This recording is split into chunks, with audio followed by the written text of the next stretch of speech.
if you own crypto, which a lot of people do now, you should definitely get familiar with the cycles and understand overall economics. So, with the dollar getting stronger, incredibly stronger the last week or so, and most likely going to continue now because gold's going to sell off and equities like the S&P 500 are going to sell off. The money's going to flow into the dollar, increasing the dollar's value even more. It's going to push crypto down too.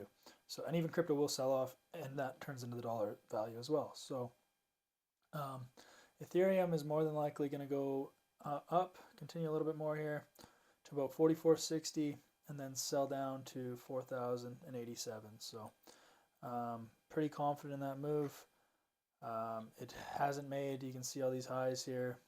I deleted all my lines just to keep a clean chart. Show you guys.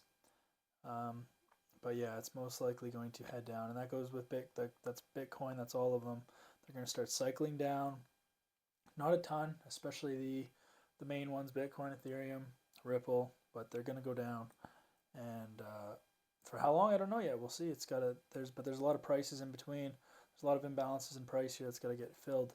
So that's what it's going to do, and so it's going to cycle downwards to most likely right above 4,000 here, and then I'll probably pull up, fill those imbalances, and then keep going. Especially if the dollar keeps getting stronger, and again with all the other asset classes selling off and that money flowing back in the dollar, it increases the dollar's value. So as far as crypto being a hedge against inflation, inflation's only 2%, and that's going to go down too. So again, because the dollar's getting stronger. So gold going through the roof the last little bit.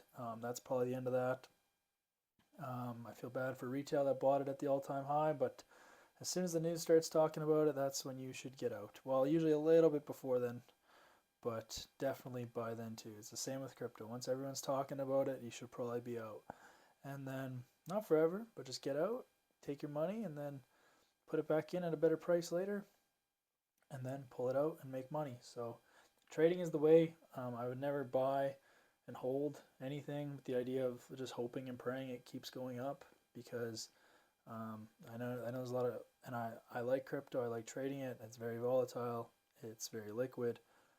It's fantastic for trading, but as far as tangible value, it doesn't really have anything. And people will fight me on that. It's the same, but it's also the same with gold. At least gold is a good conductor, but it doesn't really have any real life value. Like everyone wants dollars. The only reason you want Bitcoin is because you believe it's going to go up in value. If it stops going up in value, and what is it valued in? It's valued in US dollars. So you actually don't want Bitcoin, you don't want Ethereum, you want dollars.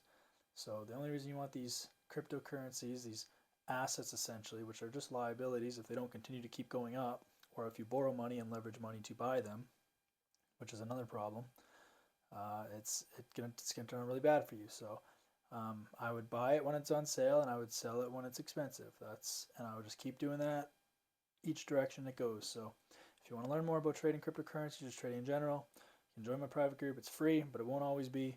And I'll answer any questions you have there. I've been trading for 10 years, so I understand most markets pretty well.